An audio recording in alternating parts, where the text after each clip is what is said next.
Ah, simula po nagpalaga ako sa inyo, madam, naging okay po kami ng yung love life ko po, naging okay na po, happy po ako. Tapos yung dati po kasi na niloloko lang po nila ako. Tapos talagang feeling ko po na talagang malas po talaga ako sa love life kasi sa tuwing magkakaroon ako ng boyfriend, nagkakaproblema ako, nai-stress ako, nag-overthink, nag-negative think ako.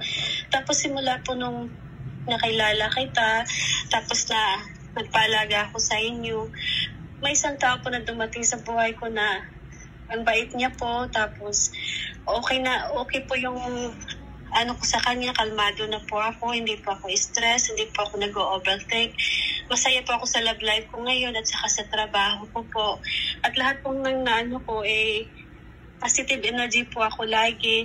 Hindi ako nag-iisip ng kung ano-ano at masaya po ako. Wala po akong inaano na nagagalit ako or ako kasi yung person ko po ngayon, yung boyfriend ko po, mabait po siya. Lagi niya po sinasabi sa akin na ay huwag kang mag-alala kasi ikaw lang po talaga yung inaano ko. Tapos yung lahat ng mga iniiwasan ko po yun dahil ayaw ko ma-stress ka. Sabi ko naman sa'yo, ilalagay ka namin sa mabuting tao. Yung deserve Opo, na, madam, yung deserve na pagmamahal. Kasi naramdaman ko po at na ito na po talaga yung, siya na po talaga yung binigay sa akin ni Lord dahil sa tulong ni Madam Miley. Tapos, yun nga po, okay po kami kahit lagi po siya nag-update sa akin. Tapos, ang sweet pa nga niya po sa akin. Tapos, never na po ako nag-iisip ng negative sa kanya or Hindi katulad ng mga dati talaga. Nag-iisip talaga ako ng diba? Nung naging kami po, wala po. Kasi lagi po siyang may update sa akin. Nag-video call kami, nag-uusap kami. Tapos, niya na huwag kang mag-alala kasi wala akong ginagawang masama, ganun po siya. Tapos simula daw po nang dumating din ako sa kanya, nagbago daw po siya, iniwan niya daw po lahat ng mga ginagawa niyang mali. Kasi dati, lagi daw siyang may boyfriend, tapos pumapatol pa siya doon sa may mga asawa. Tapos ngayon wala daw po. Simula nung nakilala niya ako, sabi niya nagbago po talaga daw siya dahil sa akin. Kaya parang natuwa din ako kasi nasama po siya sa yung positive energy na tulong ni Madam Miley talaga. Talagang nakakatulong din pala ako kahit pala sa akin, may natutulong din pala ako sa iba na pagbagong buhay. Yes, tama yun.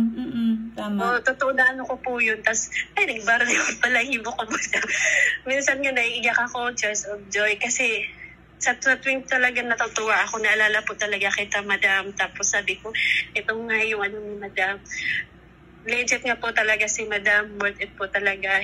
Wala pong halong biro, totoo po talaga. Kasi kahit yung new person ko, sasabihin niya talaga na magbabago talaga ako dahil sa'yo, ayusin ko na yung buhay ko. Tapos, yun nga po, masaya naman po kami.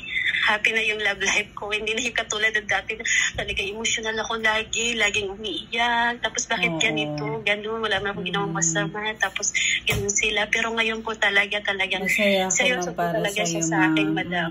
Totoo po talaga yun, Madam. Anyway, ako. Oo. Maraming salamat kasi alam mo, yan naman talaga yung pinangarap ko na makatulong talaga sa inyo. Kasi iniisip ko, ito na yung ni Lord na nag-grant talaga yung prayer ko.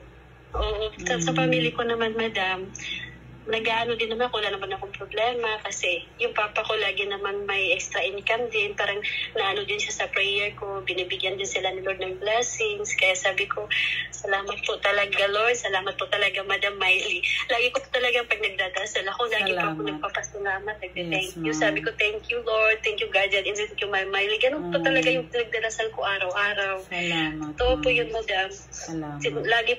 Lagi kong binabangit yung pangalan mo kahit hindi ako laging pero nakikinig ako lagi sa YouTube, sa mga videos mo. Kasi na-appreciate ko po. Minsan umiiyak dala ako, pero hindi yung iyak na yung talagang hati lang ako. Tears of joy.